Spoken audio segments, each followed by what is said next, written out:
আচ্ছা, আমরা কথা বলা শুরু করে। আমরা সবাই ভালো আছি, এটা আমরা শুনলাম। আমিও ভালো আছি। আর আমরা বাসায় আছি। শুনেছো মনে হয় আজকে মনে হয় ইন্টারমিডিয়েট রেজাল্ট নিয়ে জটিলতা ছিল, সেটা মন্ত্রিসভায় পাশ হয়ে গেছে। আর ডিপ্লোমা ইন ইঞ্জিনিয়ারিং যে বিগত যে গত দ্বিতীয়, চতুর্থ, ষষ্ঠ, অষ্টম পর্ব পরীক্ষা বাকি ছিল, সেটাও হয়তো হয়ে যাবে 4 তারিখ, আগামী মাসের একটা সময় দিয়েছে। এখনো ফাইনাল না, যদিও রুটিন এখনো পাবলিশড হয়নি। রুটিন পাবলিশড হলে তারপর এটা মোটামুটি বলা যাবে যে মোটামুটি ফাইনাল। হয়তো 16 তারিখ পরীক্ষার, 16 তারিখ পর্যন্ত ছুটি আছে, ওই 16 তারিখের জন্য ওয়েট করছে, হয়তো তার জন্য রুটিন পাবলিশ করছে না এখনো। তাহলে আমরা শুরু করি ক্লাস, ঠিক আছে? জি স্যার। ওই দিন পড়িয়েছিলাম মনে হয় ইলেকট্রন বিন্যাস আব্বাউ নীতি অনুসারে, মনে আছে? জি স্যার মনে আছে। আমরা মনে হয় ব্যাখ্যাটুকু আরেকবার আমরা আলোচনা করার কথা ছিল, তাই না? জি স্যার, জি স্যার। তাহলে ওইটা আমরা আজকে আলোচনা করব। করেন স্যার। ডিপ্লোমা ইন ইঞ্জিনিয়ারিং এগুলো একই জিনিস বারবার আমরা আসি। অনলাইন ক্লাস কেমিস্ট্রি 65913 প্রথম সেমিস্টার, আজকে নবম ক্লাস আমরা করব। দেখি আমরা ওইটাই আমরা দেখছিলাম যে ইলেকট্রন বিন্যাস আব্বাউ নীতি অনুসারে শেষের দিকে আমরা কিছু বাকি ছিল, সেটা আমরা আলোচনা করব, তাই না? এই যে অস টু স্পিস পি ডিভিস ডিভিস প্রুফ সাবডিভিস। আর তোমরা বলছো শোনো শোনো প্রিয়া শোনো, তারপরে কি ডিপিএস করলো, ডিপিএস করলো, এফডিপিএস করলো, এফডিপিএস করো। আচ্ছা যাও, ওইটাই আমরা ব্যাখ্যা দেবো। এই যে আমরা দিছিলাম শক্তির ক্রম, একটা ছক দিয়েছিলাম। আর আমি বলেছিলাম নিচেরটা অস টু স্পিস পিস ডিভিস ডিভিস প্রুফ সাবডিভিস, তাই না? এটা আজকে ব্যাখ্যা দেবো আমরা। আচ্ছা, এখানে আমরা ব্যাখ্যাটা একটু দেখি। অস বলতে 1s, টুস বলতে হবে 2s, আর পিস বলতে পি, আর এস বলতে দুনতাস বলতে এস। আর সবসময় মনে রাখবা এস শুরু হবে 1 থেকে, পি শুরু হবে 2 থেকে, ডি শুরু হবে 3 থেকে, আর এফ শুরু হবে 4 থেকে। কখনোই 3f 2f বা 1f হবে না, ডি 2d বা 1d হবে না, পি কখনোই 1p হবে না। কিন্তু 3s 4s 5s 6s 7s 8s পর্যন্ত হতে পারে, কিন্তু কখনোই ডিটা 3 নিচে নামবে না, এফ 4 এর নিচে নামবে না। তাহলে আমরা দেখে নিচ্ছি এখন যে অস বলতে আমরা কি বলেছি 1s, আর টুস বলতে কি 2s। এই দুটো আমরা জেনে নিলাম, অস টুস। পিস বলতে কি পি আর একটা এস। তাহলে পি এদিকে কি এর আগে পি ছিল না, তার জন্য হয়েছে কি 2p, ঠিক আছে? তারপরে এস, পি পি এর পরে দুনতাস এস, এস গেছে 2s। আসসালামু আলাইকুম স্যার। ওয়ালাইকুম আসসালাম। এরপরে দেখো 2s গেছে, তাহলে এরপরে এসটা কত এস হবে? 3s, তাই না? এরপরে আবার কি আছে পিস, একটা পি আর একটা কি এস। তাহলে পি গেছে 2p, তাহলে এরপর একটা কত পি হবে? 3p। এস এস গেছে 3, তাহলে এরপরটা কত এসেছে? 4s। বোঝা যাচ্ছে? তারপরে বলছে আমার ডি পিস। ডি বলতে D P R S. D কি এর আগে ছিল? নাই না। তাহলে ডি কত থেকে শুরু হবে? স্টার্টিং আমরা বলেছিলাম 4 থেকে। নো, এফ শুরু 4 থেকে, ডি শুরু 3 থেকে, ঠিক আছে? তাহলে ডি যেহেতু প্রথম ডি, তাই আমরা এখানে দিয়েছি কত? 3d। পি আছে, এর আগে গেছে 3p, এখানে আসছে কত? 4p। এস গেছে হলো 4s, তাহলে এরপরটা কত হবে? 5s।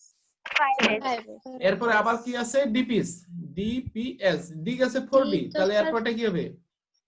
4D। 4d। পি গেছে 4p, তার এরপরটা কত হবে? 5p। 5p। এস গেছে 5s, তাহলে এরপরটা কত হবে? 6s। এরপরে বলছিলাম ফুডুপ, ফুডুপ বলছিলাম। আসসালাম। এরপরে দেখো পরে বলছিলাম ফুডুপ, ফয়ের ইস্যুতে এফ, ডি ডয়ের ইস্যুতে ডি, হ্যাঁ এফ, আর পি তে হলো পতে হলো পি, তাহলে ফুডুপ এফ। তাহলে এফ কি এর আগে গেছে? যায়নি। তাহলে প্রথম এফ কত থেকে শুরু হবে? 4 থেকে, তাহলে 4f। ডি গেছে 4d, তাহলে এরপরটা কত হবে? এই যে 5d, তাই না? তারপরে পি গেছে কত দেখো তো? 5p, তাহলে 6p পর্যন্ত। তাহলে এটা 6p পরেরটা, তাই না? তারপরে বলেছি কি সব, সব বলতে s আর f। তাহলে s গেছে 6s, এই যে 6s, তাহলে এরপরটা কত হয়েছে? 7s। আর ফতে কি? এই যে সব, ফতে এফ, এফ গেছে দেখো, F, এফ গেছে 4 এফ, তাহলে এরপরটা হইছে কত 5 এফ।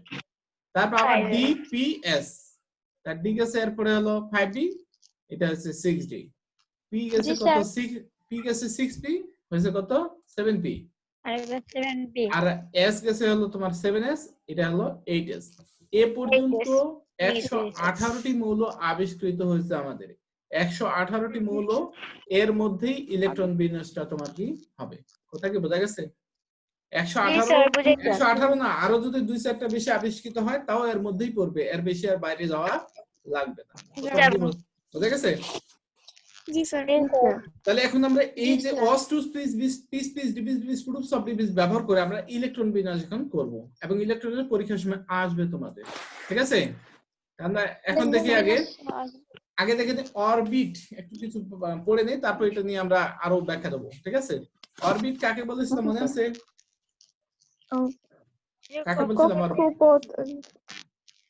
যে নিউক্লিয়াস থেকে নির্দিষ্ট দূরত্বে যে বৃত্তাকার কক্ষপথে ইলেকট্রন ঘূর্ণায়মান থাকে, সেই কক্ষপথগুলোকেই বলা হবে তোমার কি অরবিট। আর অরবিটাল কাকে বলা, অরবিটাল কাকে বলা বলো তো, বলেছিলাম স্যার যে অঞ্চলে স্যার ইলেকট্রন থাকার সম্ভাবনা থাকে। হ্যাঁ সুন্দর হয়েছে, কিন্তু আর একটু সামনের দিকে বাদ পড়ে গেছে, ওইটা কি বলো তো? সে অঞ্চলকে, হ্যাঁ, তাহলে বলতে হবে কক্ষপথের বা অরবিটের, সে অঞ্চলে ইলেকট্রন ঘূর্ণায়মান থাকে স্যার। না, যে অঞ্চলে ইলেকট্রন পাওয়ার সম্ভাব্যতা বেশি থাকে। মানে একটা অরবিটের সকল জায়গায়, যে বলছিলাম জি স্যার। তুমি কোথায় থাকো এখন, বাসায়, যদি না থাকতে কোথায় থাকতে, নানি বাড়ি, মামার বাড়ি, খালার বাড়ি, ফুপুর বাড়ি, চাচার বাড়ি, এই যে নির্দিষ্ট, তুমি কিন্তু রাস্তায় সবসময় থাকো না। তাহলে তোমার সবসময় সম্ভাব্য কোথায়, মার্কেটে থাকতে পারো, বাড়িতে থাকতে পারো, মামার বাড়ি, আত্মীয়ের বাড়ি থাকতে পারো, কিন্তু রাস্তায় সবসময় থাকি না। সেরকম অরবিটের সকল জায়গায় ইলেকট্রন সবসময় থাকে না, কিছু নির্দিষ্ট এলাকায় ইলেকট্রন বেশি সময় অবস্থান করে, সেই অবস্থানগুলোকে বলা হয় তোমার কি অরবিটাল। বোঝা গেছে? জি স্যার। তাহলে অরবিটালের এই যে আমরা দেখে দিচ্ছি, এটা হলো অরবিট বা কক্ষপথ। আর অরবিটালের কিছু এলাকাগুলোকেই বলছি আমরা কি অরবিটাল। প্রথম কক্ষপথ, তারপর দ্বিতীয়, তারপর কি তৃতীয় কক্ষপথ। এই যে বোরের মতবাদ অনুসারে যে সুনির্দিষ্ট বৃত্তাকার পথে ইলেকট্রন গুলো ঘুরতে থাকে, সেই বৃত্তাকার পথগুলোকেই বলা হচ্ছে অরবিট বা শক্তিস্তর বা কক্ষপথ। অরবিট শব্দটা ইংরেজি শব্দ, বাকি দুইটা হলো শক্তিস্তর বা কক্ষপথকে বাংলা শব্দ বলা হচ্ছে। বোঝা গেছে? জি স্যার। ওকে, নেক্সট যাই জি আমরা। স্যার। এই যে অরবিটাল তো আমরা আগেই বলেছি, তাই না? এই যে অরবিটাল হলো জি স্যার। কয়টা বলছিলাম অরবিটাল, মনে আছে? 4টি। এটা একটু আগে আব্বানিতে বললাম না, এস পি ডি এফ, 4টা বলেছি। এফপিডিএফ। হ্যাঁ 4টা বলেছি জি তো। স্যার। এই যে এস অরবিটালের আকৃতি হলো গোলাকার, পি অরবিটালের আকৃতি হলো ডাম্বেল আকৃতি। ডাম্বেল কি জিনিস চিনো কি? না স্যার। না আচ্ছা, স্যার। বাদর খেলা, ছাপ খেলা দেখেছো মাঝে মাঝে? বাদর খেলা দেখছি। আচ্ছা, বাদর খেলা মানুষকে আকৃষ্ট করার জন্য একটা জিনিস ব্যবহার করতো, ওই যে একটা ডুগডুগি বলি আমরা, মানে না কি বলি একটা বলি না? থাকে জি স্যার, টিভিতে দেখছি স্যার। হ্যাঁ, তাহলে ওইটা যখন, ওইটা কিরকম দেখতে, ঠিক এই টাইপের কিছু দেখো, দেখেছো কি?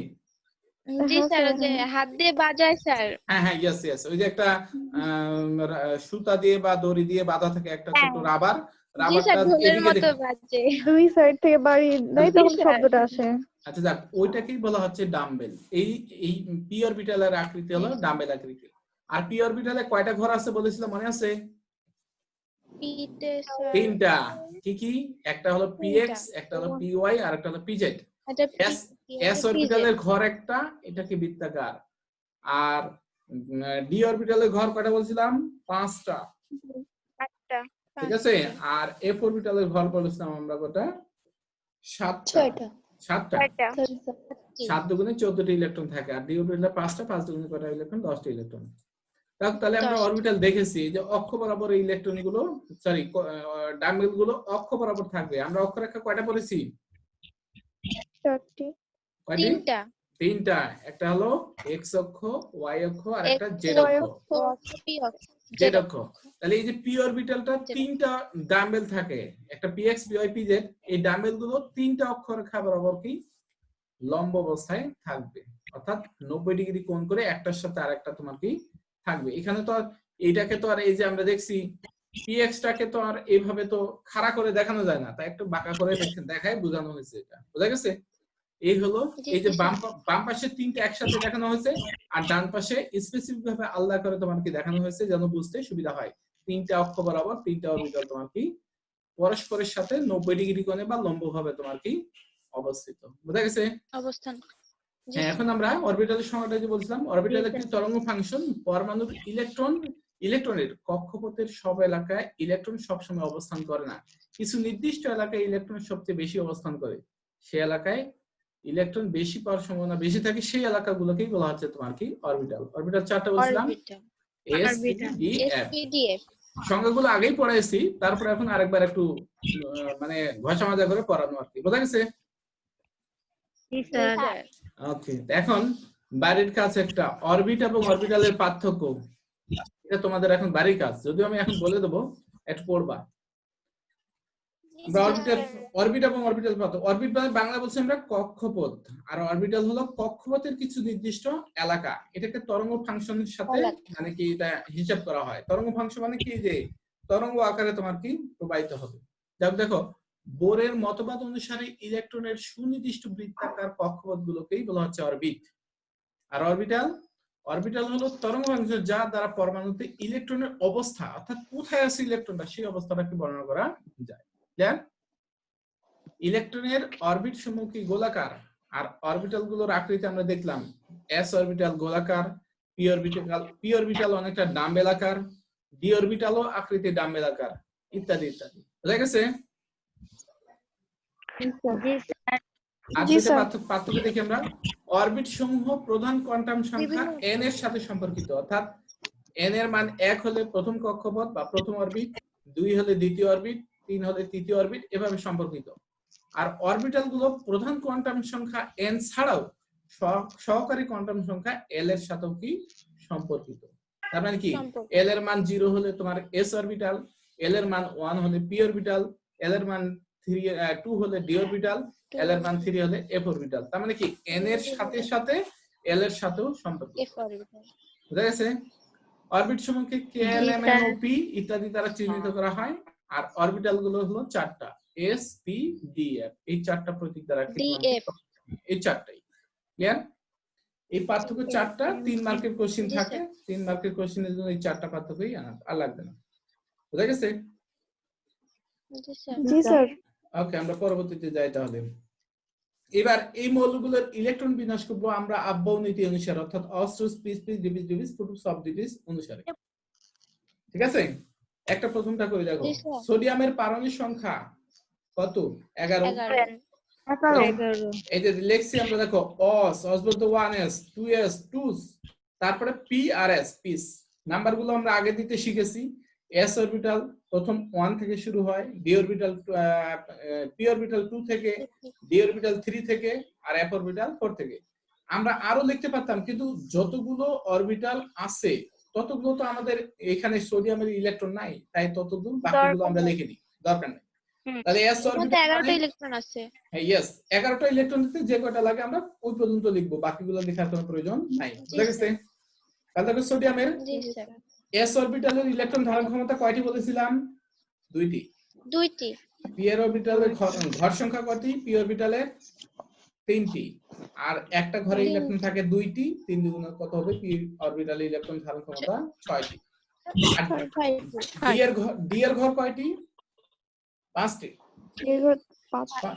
অর্ধ হলে 5টি, আর যদি পূর্ণ হয় তাহলে 10টি, না স্যার? না, অর্ধ তোমারটা ঠিক আছে, কিন্তু আমরা ঘরের কথা বলেছিলাম যে p অরবিটালের ঘর 3টি, তাই একটা ঘরে ইলেকট্রন 2টা থাকে, 3 দুগুণে 6টি। d অরবিটালের ঘর হবে 5টা, আর একটা ঘরে ইলেকট্রন থাকে 2টি, 5 দুগুণে 10টি। f অরবিটালের ঘর হবে 7টা, 7 দুগুণে কত হবে? 14টি। বুঝা গেছে?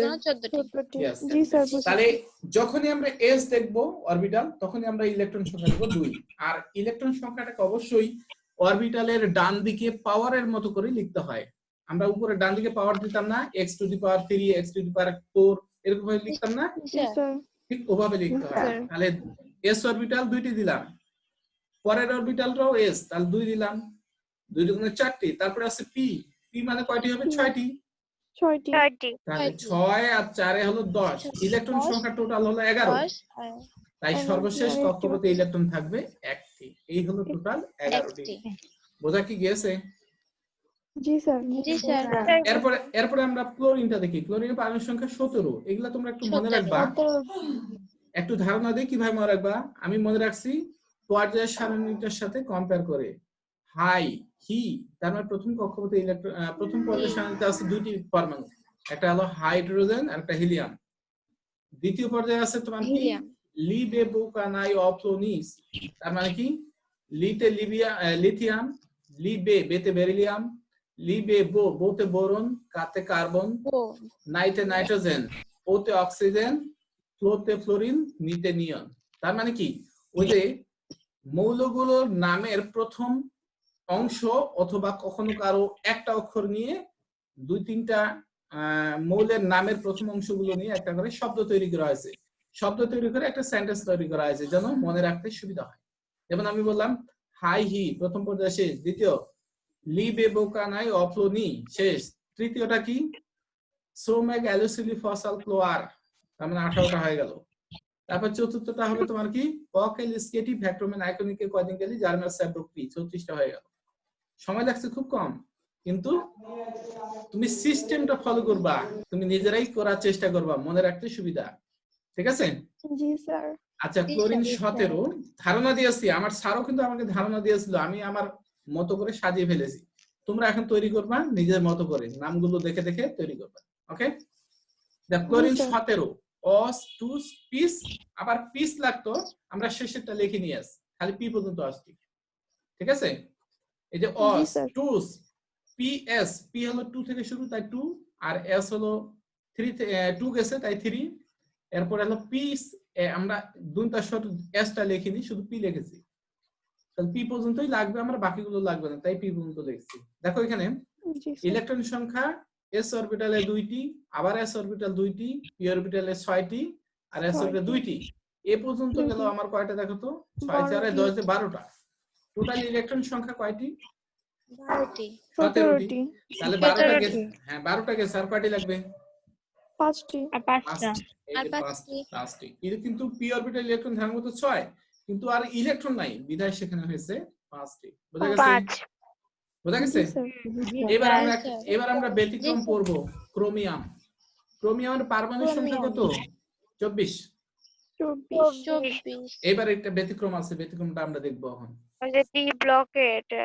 হ্যাঁ, ব্যতিক্রমটা তোমরা মনে রাখবা, বলি তোমরা ডি অরবিটালে না গিয়ে 4s এ যায়। হ্যাঁ, আমরা ওইটাই বলার চেষ্টা করছি। দেখো, শুধু এস এবং পি বাদে ডি এবং এফ অরবিটালে যদি অর্ধেক পূর্ণ করতে একটি ইলেকট্রন ঘাটতি থাকে বা কম থাকে, তবে পরবর্তী শক্তি স্তর থেকে একটি ইলেকট্রন ধার করে তার অর্ধপূর্ণতা বা পূর্ণতা পূরণ করবে। কথা কি বোঝা গেছে? এখন দেখা যাচ্ছে ডি অরবিটালে 4টি ইলেকট্রন, সাপোজ দেখো ডি অরবিটালে 4টি ইলেকট্রন, কিন্তু সর্বোচ্চ ইলেকট্রন ধারণ ক্ষমতা কয়টি? এখানে একটু ভুল আছে, এটা দিয়ে এখানে 5 হবে, আমি লিখেছি এখানে কত দেখো 5 হবে। হ্যাঁ স্যার। 5 হবে, একটু ভুল আছে। ঠিক আছে, আমি এখন ঠিক করে দেই। জি স্যার।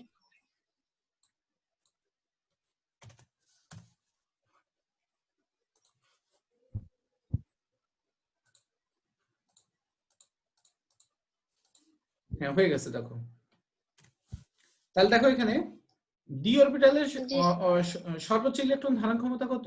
10, তাই না? হ্যাঁ। তাহলে 10 এর অর্ধেক কত? 10 এর অর্ধেক কত? 5 5। তাহলে নরমালি ইলেকট্রন বিন্যাস আমরা লিখি অস টু পিস, আবার পিস ডি পিস, আমরা পিস লিখিনি, শুধু ডি পর্যন্ত লিখেছি। ঠিক আছে? তাহলে এস হলো 1 থেকে শুরু, 1 এর পরে 2, পি 2 থেকে শুরু 2p, 2s গেছে তাই 3s, p গেছে 2 তাই হচ্ছে 3p, তারপরে হচ্ছে 3s, এটা হচ্ছে 4s, আর d শুরু 3 থেকে তাই 3d হয়েছে। ক্লিয়ার? ইলেকট্রন s অরবিটাল 2টি, আবার s অরবিটাল 2টি, p অরবিটাল 6টি, s অরবিটাল 2টি, p অরবিটাল 6টি। এ পর্যন্ত কয়টি ইলেকট্রন গেছে দেখো? 18টি। 18টি। আর লাগে 18। নরমালি না, 6টি, 18 × 24। ঠিক আছে? হ্যাঁ, 18টি লাগে। এস অরবিটালে কিন্তু নরমালি হিসেব অনুসারে এখানে 2টি হওয়ার কথা ছিল, ছিল কিনা? জি স্যার ছিল। আর ডি এর ঘরে কয়টি যাওয়ার কথা ছিল? 4টি, ওখানটায় কারণ 4টি। 18 2 20 আর 4 24। এখন ওইখান ডি থেকে একটা ইলেকট্রন নিচে ডি। ইয়েস, এখন ডি অরবিটালের অর্ধপূর্ণ অর্ধপূর্ণ করতে কয়টি দরকার? 5টি। 5টি। হ্যাঁ, এখন দেখো এটা হলো 3 নাম্বার কক্ষপথ, এসটা হলো 4 নাম্বার কক্ষপথ। যেহেতু তার অর্ধেক পূর্ণ করতে একটি ইলেকট্রন কম আছে, তাই পরের কক্ষপথ মানে 4 নাম্বার কক্ষপথ থেকে একটা ইলেকট্রন ধার করে তার একটা ইলেকট্রন ভাগ নিয়ে করে নিয়েছে। নিয়েছে। পূরণ করছে, মানে 5 হয়েছে। তাই এখানে ইলেকট্রন সংখ্যা হয়েছে কত? 1টি। কথা কি বোঝা গেছে? জি জি স্যার। স্যার। এরকম আরেকটা ব্যতিক্রম আছে কপার, আমরা ওটাও দেখি পরবর্তীতে দেখবো। তার আগে আসি আমরা আয়রন। আয়রন হচ্ছে 26, এটা নরমালি হিসাব করে হলেই 26 হয়ে যাবে। দেখো ওয়াস টু স্পিসিফিক ডিভিজ, আর শেষেরটাতে এখানে 2 হয়েছে, আর শেষেরটাতে 6, এমনি দেখা যাচ্ছে 26 হয়ে গেছে। আমরা ব্যতিক্রম এটা দেখি। জি স্যার। এটা তো ওই পর্যন্ত কপার সাজেছি 29 ইলেকট্রন ডিপিস পর্যন্ত, ডি পর্যন্ত লাগছে। দেখো এখানে 2 2 4 6 4 10 2 12 12 18, আর লাগে কয়টি? 9টি। 9টি। 18 না 11টি লাগে। 18 আর 11 29, তাই না? 11টি। জি এখন স্যার। এইখানে এস অরবিটালে কয়টি হওয়ার কথা ছিল হিসাব অনুসারে? 2টি। আর দুটি। দুইটি। ডিতে থাকার কথা ছিল 9টি, তাই তো? 9টি। 9টি। কিন্তু হয়ে গেছে 10টি। তার মানে কি, যদি 9 দেই ভাগ করে তাহলে 4টা। পূর্ণতা পূরণ করতে মাত্র স্যার ওখানে একটা কম। পূর্ণ করে দেওয়া হয়েছে। ইয়েস, পূর্ণতা পূরণ করতে তার একটা কম আছে। তাই 4 নম্বর কক্ষপথ 4s থেকে একটা ইলেকট্রন ধার করে সে তার পূর্ণতা পূরণ করেছে।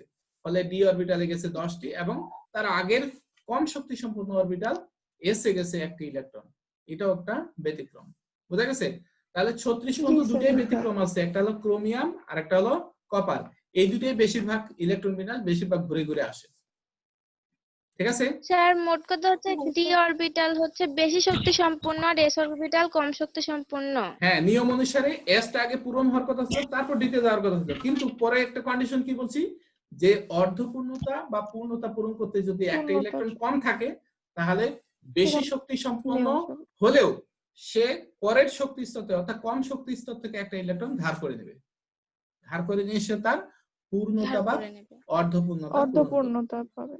পূরণ পূরণ করবে। করবে। বোঝা গেছে? জি স্যার। জি এই হলো জি স্যার।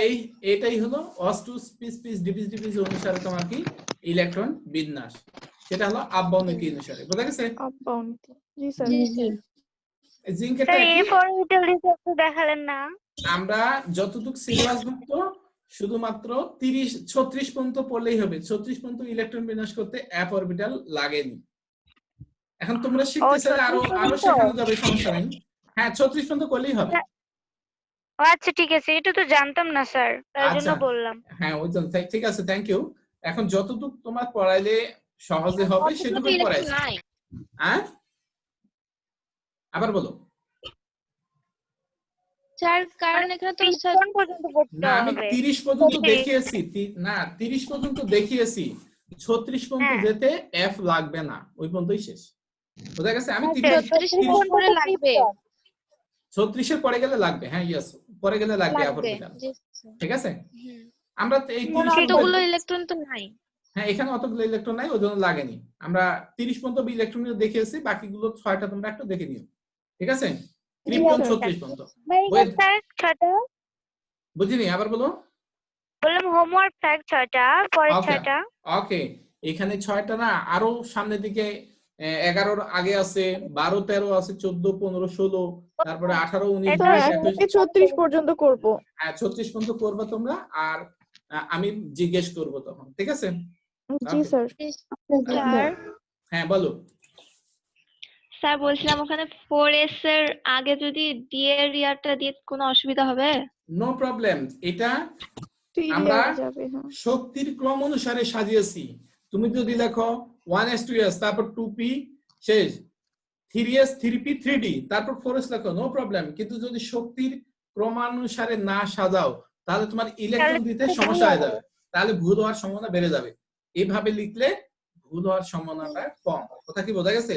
এটা তো মিলে জি, গেছে, স্যার। এই যে শোনো জি, স্যার। ক্রিয়াশনের সাথে এটা মিলছে। সিকোয়েন্স অনুসারে সাজানো আছে। আর তুমি যেটা বলতে চাচ্ছ যে 3 গুলো একসাথে রাখবো, 4টা পরে রাখবো, তোমার সমস্যা নাই। তুমি যদি মিলাই দিতে পারো আর সেই মনে রাখতে পারো, তোমার নো প্রবলেম। আমরা মনে রাখার সুবিধাতে এটা করেছি আমরা। বোঝা গেছে? ওইভাবে আচ্ছা, প্রবলেম হবে তো স্যার। হ্যাঁ ওইভাবে ইলেকট্রন এর জন্য। কম বেশি বুঝতে পারবে না, কোনটাতে দিব আগে কোনটাতে পরে দেবো এটা বোঝা যাবে না। ভুলাই যাবে স্যার হ্যাঁ লিখতে বোঝা লিখতে। যাবে, এই জন্য এটাই দেওয়া বেটার মনে করছি আমি। ওকে, জি স্যার জি এইভাবে স্যার। করবো। এবার আসি আমরা হুন্ডের নীতি। জানা আছে কারো ধারণা? আমরা কোন না স্যার নামটা শুনলাম। আচ্ছা যাও, আচ্ছা। হুন্ড নামের একজন বিজ্ঞানী, তার একটা নীতি আছে ইলেকট্রন বিন্যাস সম্পর্কিত, সেটা আমরা এখন একটু বোঝার চেষ্টা করি বা একটা উদাহরণ দেই আগে। তোমাদের বাসায় 3টা রুম আছে, তোমাদের অতিরিক্ত যে রুমে তোমরা শো সেগুলো বাদ দিয়ে 3টা রুম আছে। তোমাদের বাসায় 3 জন মেহমান আসলো 3 জায়গা থেকে, একজন আরেকজনকে চেনে না, তুমি তাদের শোয়ার ব্যবস্থা রাত্রেবেলা কিভাবে করবে? 3 জনে 3 করে রাখবো। Thank you. তুমি এক রুমে রাখবো স্যার, হ্যাঁ এক রুমেই রাখবো, পরিচিত করাবো যেহেতু চিনে না। না 3 জন 3 রকমের না মানুষ, না 3 জনে 3 করে রাখবো, এটাই বেটার হবে। এক একজনের তারা প্রাইভেসি এখন এক তো এক রকম। করোনা, এখন 3 রুমে রাখাই ভালো। হ্যাঁ জি স্যার, যাক সুন্দর 3 উত্তর। জনে 3 করে রাখবো। আচ্ছা যাক, আমি তার উত্তরটা একটু বলি যে 3 জন 3 ক্যাটাগরির মানুষ, এক একজনের সাথে আরেকজন, একজন শোয়, একজন নাক ডাকে, একজন আবার পা ছোড়াছুড়ি করে, আরেকজন তো আরেক রকম ব্যবহার করে। তার জন্য 3 জন 3 জায়গায় রাখাটাই সবচেয়ে বেটার বলে মনে করছি। বোঝা গেছে? জি স্যার। তাহলে হুন্ডের নীতিটা বলছে এখন প্রায় সমশক্তি সম্পন্ন অরবিটালে একটি করে ইলেকট্রন প্রবেশ না করে কখনো কোন অরবিটালে 2টি করে ইলেকট্রন প্রবেশ করবে না, এটাই হুন্ডের নীতি। কথা বোঝা গেছে? আমি কি বললাম, যেহেতু তোমার বাসায় মেহমান আসছে 3 জন, 3টা ঘর ফাঁকা আছে, তাহলে কখনোই ঘর ফাঁকা রেখে একটা ঘরে 2 জন বা 3 জন একসাথে প্রবেশ করানো যাবে না। কথা বোঝা গেছে? এখন যদি 4 জন আসছে মেহমান, তাহলে 3 ঘরে 3 জন দিয়ে ফেলেছি, একটা ঘরে একজনকে ডাবলিং করে থাকতে হবে। কথা কি বোঝা যায় আমার? জি স্যার। আমরা এখন উদাহরণ দেখি তাহলে বুঝতে পারবো। দেখো, নাইট্রোজেনের পারমাণবিক সংখ্যা 7, ইহার 1s 2s আর p অরবিটালটাকে আমরা ভেঙে দেখালাম 2px 2py 2pz। বোঝা গেছে? তাহলে এই 2p 2py 2px 2pz এইটা হলো, এই 3টা অরবিটাল হলো প্রায় সমশক্তি সম্পন্ন। একটাকে তো ভেঙে 3টা করেছি আমরা, তাই না? তাহলে জি এই স্যার। 3টা অরবিটালের ইলেকট্রন বিন্যাসটা আমরা আরেকটু চিত্র অনুসারে দেখি। দেখো 1s2 এটা ভরা আছে, 2s2 এটাও ভরে গেছে।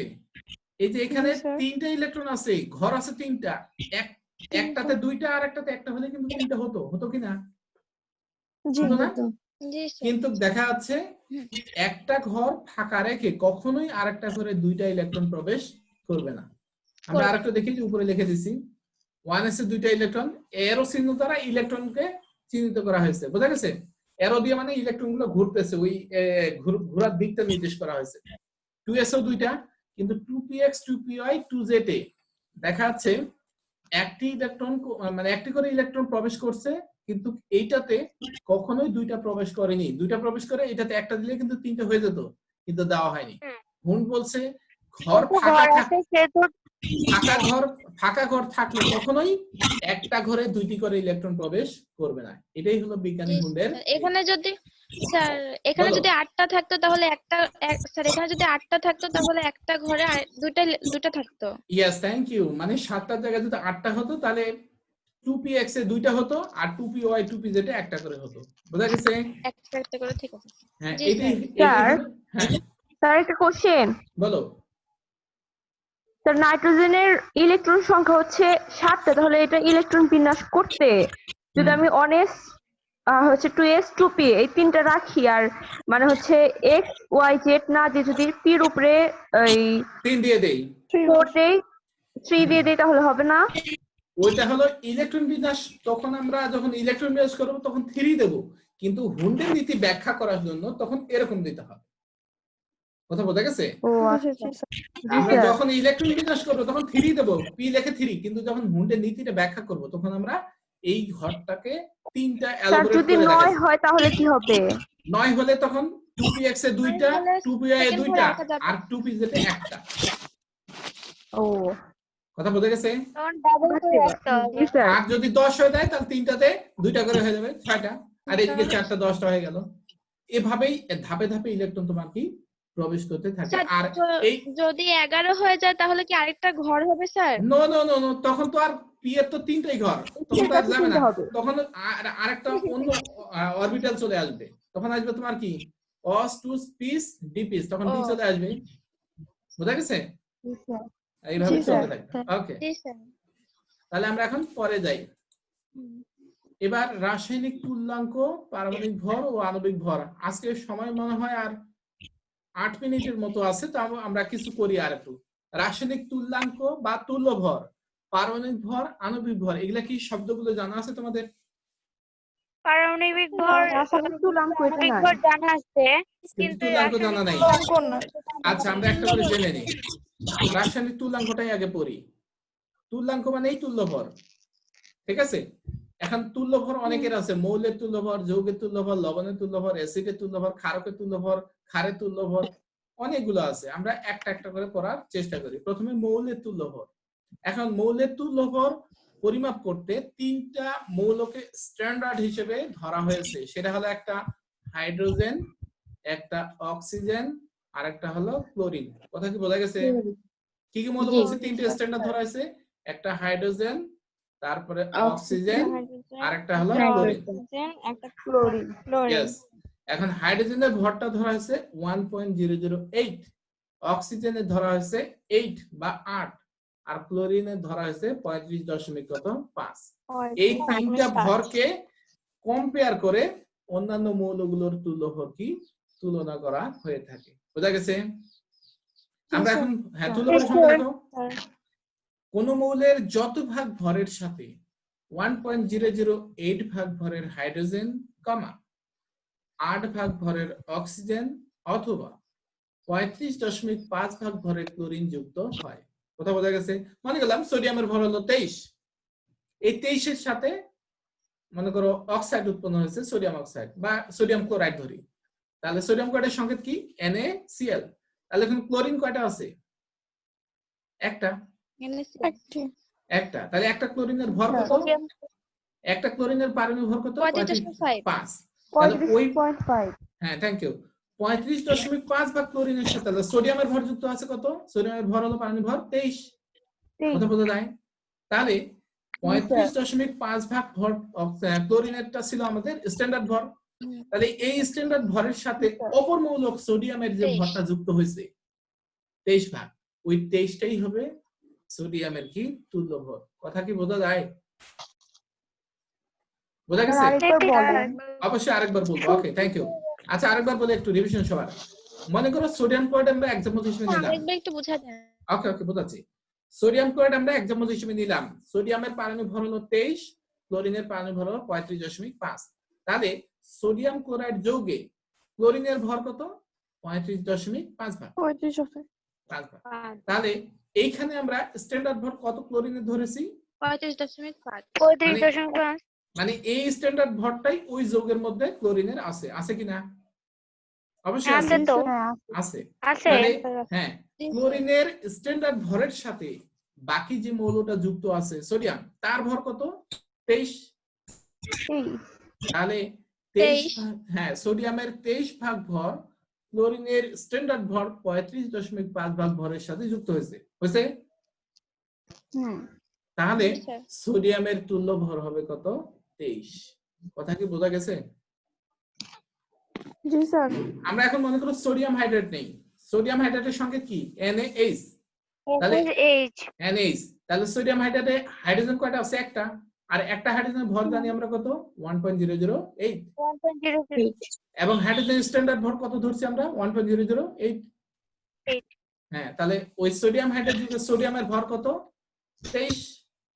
তাহলে হাইড্রোজেনের স্ট্যান্ডার্ড ভর 1.008 ভাগ ভরের সাথে সোডিয়ামের কত ভাগ ভর যুক্ত আছে? 23 ভাগ। তাহলে সোডিয়ামের তুল্য ভর হবে 23। বোঝা গেছে? এবার আমরা সোডিয়াম অক্সাইড আছে, সোডিয়াম অক্সাইড আছে Na2O। তাহলে অক্সিজেনের একটা পরমাণুর ভর কত? একটা অক্সিজেন পরমাণুর ভর কত? 16 না 16, 8 হলো পারমাণবিক সংখ্যা, ভর হলো 16। ঠিক আছে? তাহলে ওখানে 16 ভাগ ভর অক্সিজেনের সাথে সোডিয়ামের কয়টা পরমাণু যুক্ত আছে? দুইটা, Na2O। তাহলে একটা সোডিয়ামের ভর হলো কত 23, দুইটার ভর কত হবে 46, তাই না? তাহলে জি স্যার 16 ভাগ ভরের অক্সিজেনের সাথে সোডিয়ামের ভর যুক্ত হয় 46, তাহলে 1 ভাগ ভরের সাথে যুক্ত হবে কত 46 ভাগ 16। এখন অক্সিজেনের স্ট্যান্ডার্ড ভর কত ধরছি আমরা 8, তাহলে 8 ভাগ ভরের সাথে যুক্ত হবে কি বেশি না কম? বেশি। তাহলে 46 গুণ 8 ভাগ হলো 16, কাটাকাটি করলে হবে কত 23। অর্থাৎ অক্সিজেনের 8 ভাগ ভরের সাথে সোডিয়ামের ভর যুক্ত হচ্ছে 23, তাহলে 8টা তার কি অক্সিজেনের কি স্ট্যান্ডার্ড ভর। সুতরাং তিনটা মৌলের ক্ষেত্রেই হিসাব করে দেখলাম আমরা সোডিয়ামের তুল্য ভর কত 23। তার মানে এই তিনটা ভর স্ট্যান্ডার্ড ভরের সাথে অন্য মৌলের যে ভর যুক্ত হয় সেটাই হবে সেই মৌলের কি তুল্য ভর। বোঝা কি গিয়েছে? আমরা ব্যাখ্যা দিব উদাহরণ সহকারে। তিনটার যে কোনো একটা তিনটার যে কোনো একটা। স্যার। ও এখন হ্যাঁ, বুঝতে অথবা পারছি। অথবা এখন পরে আরেকটু কথা অ্যাড আছে, যদি কোন যৌগ হতে উক্ত পরিমাণ মৌলকে, উক্ত মানে কি হাইড্রোজেনের 1.008, অক্সিজেনের 8 আর ক্লোরিনের কত 35.5 ভাগ ভরকে প্রতিস্থাপন করতে পারে। আগের গুলো হচ্ছে যুক্ত, এবার যদি যৌগ থেকে প্রতিস্থাপন করে তাহলেও সেই মৌলটার ভরকে বলা হবে কি ওই মৌলের তুল্য ভর। আগে হচ্ছে যুক্ত, এখন ওই পরিমাণ ভরকে যদি প্রতিস্থাপন করে, হাইড্রোজেন যদি হয় তাহলে 1.008 ভাগ ভর হবে, অক্সিজেন হলে 8 ভাগ ভর হবে, আর ক্লোরিন হলে 35.5 ভাগ ভর ক্লোরিন হবে। তাহলে এই উক্ত পরিমাণ মৌলকে যদি প্রতিস্থাপন করে এই ভাগগুলোকে, তাহলে সেই ভরটাকেও বলা হবে ওই মৌলের কি তুল্য ভর। বোঝা গেছে? আমরা এখন উদাহরণ দিয়ে বোঝাই দেন। উদাহরণ দিয়ে বোঝাবো। আজকে এই পর্যন্ত থাক, সময় আমাদের প্রায় শেষ। যদিও গাণিতিক একটা সমীকরণটা দেখে নিই। যে মৌলের তুল্য ভর সমান মৌলের ভর ইনটু হাইড্রোজেন যদি নেই তাহলে 1.008, আর নিচে লিখতে হবে মৌলের সঙ্গে যুক্ত বা ইহা দ্বারা প্রতিস্থাপিত হাইড্রোজেনের ভর। আমরা এই পর্যন্তই আজকে ক্লাসে রাখতেছি, আর পরের ক্লাসে আমরা বাকি অংশ উদাহরণ সহকারে আরেকটু বোঝার চেষ্টা করব। ঠিক আছে? স্যার